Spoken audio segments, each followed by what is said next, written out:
4 নম্বর প্রশ্ন করেছেন,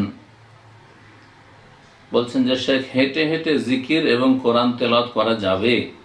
জি, প্রয়োজনে হেঁটে হেঁটে জিকির করতে পারেন, দাঁড়িয়ে জিকির করতে পারেন, বসেও করতে পারেন, শুয়েও করতে পারেন, কোরআন তেলাওয়াত চলতে চলতেও করতে পারেন, বসে শুয়ে সব অবস্থায় করতে পারেন। দলিল সূরা আলে ইমরান আয়াত নম্বর 190, 191। আল্লাহ ইরশাদ করেছেন সেখানে শেষ রুকুর প্রথম আয়াত আলে ইমরানে, ইন্না ফি খালকিস সামাওয়াতি ওয়াল আরদি ওয়াখতিলাফিল লাইলি ওয়ান নাহারি লাআয়াতিল লিউলিল আলবাব। 191 নম্বরে জ্ঞানীদের, যে উলিল আলবাব, আল্লাহ বলেন জ্ঞানীদের জন্য এই পৃথিবীর যে সৃষ্টি রয়েছে, আকাশ জমিন ইত্যাদি, আর রাতের দিনের আবর্তন বিবর্তন, এগুলোতে অনেক শিক্ষণীয় বিষয় রয়েছে। উলিল আলবাব, জ্ঞানীদের জন্য।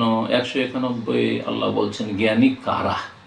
আল্লাযীনা ইয়াযকুরুনা আল্লাহা কিয়ামান ওয়া কুউদান ওয়া আলা জুনুবিহিম ওয়া ইয়াতাফাক্কারুনা ফি খালকিস সামাওয়াতি ওয়াল আরদি রাব্বানা মা খালাকতা হাযা বাতিলান সুবহানাকা ফাকিনা আযাবান নার। জ্ঞানী ওরা, আল্লাযীনা ইয়াযকুরুনা আল্লাহ, যারা আল্লাহর জিকির আজকার, আল্লাহকে স্মরণ করে। সেই জিকির ফরজ জিকির আজকার হোক, যেমন সালাত, অথবা কোরআন তেলাওয়াতের জিকির হোক, অথবা সুন্নত মুস্তাহাব বা নফল জিকির আজকার হোক, সুবহানাল্লাহ, আলহামদুলিল্লাহ, লা ইলাহা ইল্লাল্লাহ, আল্লাহু আকবার, সুবহানাল্লাহি ওয়া বিহামদিহি, সুবহানাল্লাহিল আযীম, আস্তাগফিরুল্লাহ ওয়া আতুবু ইলাইহি, ইত্যাদি ইত্যাদি যতগুলি আল্লাহর জিকির আজকার হোক, আল্লাহর দ্বীনের কথা আলোচনা করা হোক, বক্তব্য করা হোক, দাঁড়িয়ে করেন, বসে করেন, শুয়ে শুয়ে ইসলামের আলোচনা করেন প্রয়োজনে।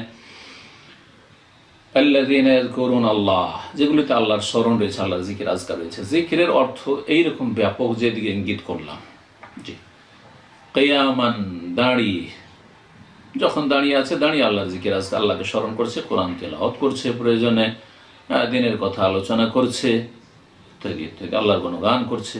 ওয়া কুউদান, বসে বসে বসে, ওয়া আলা জুনুবি, এমনকি শুয়ে শুয়ে। তাহলে সর্ব অবস্থায় আল্লাহর জিকির আজকার করা যাবে, কোরআনের তেলাওয়াত করা যাবে, দিনের কথা আলোচনা করা যাবে, আল্লাহর গুণগান পেশ করা যাবে। এইরকমই সালাত আদায়ের ক্ষেত্রে দাঁড়িয়ে যদি সালাত আদায় করতে পারেন তো দাঁড়িয়েই আদায় করতে হয়, ফরজ। আর সুন্নত নফলের ক্ষেত্রে ফরজ ছাড়া দাঁড়িয়ে পারবেন, তারপর বসে জায়েজ, কিন্তু অর্ধেক নেকি পাবেন, যেমন হাদিস দ্বারা প্রমাণিত।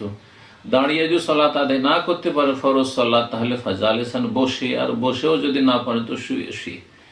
সেই দিকে ওই আয়াত ইঙ্গিত রয়েছে, আল্লাযীনা ইয়াযকুরুনা আল্লাহা কিয়ামান, দাঁড়িয়ে, ওয়া কুউদান, বসে, ওয়া আলা জুনুবি, শুয়ে। যদি কেউ দাঁড়িয়ে বসে সালাত আদায় করতে পারছে না, শুয়ে শুয়ে সালাত আদায় করবে কিবলামুখী হয়ে।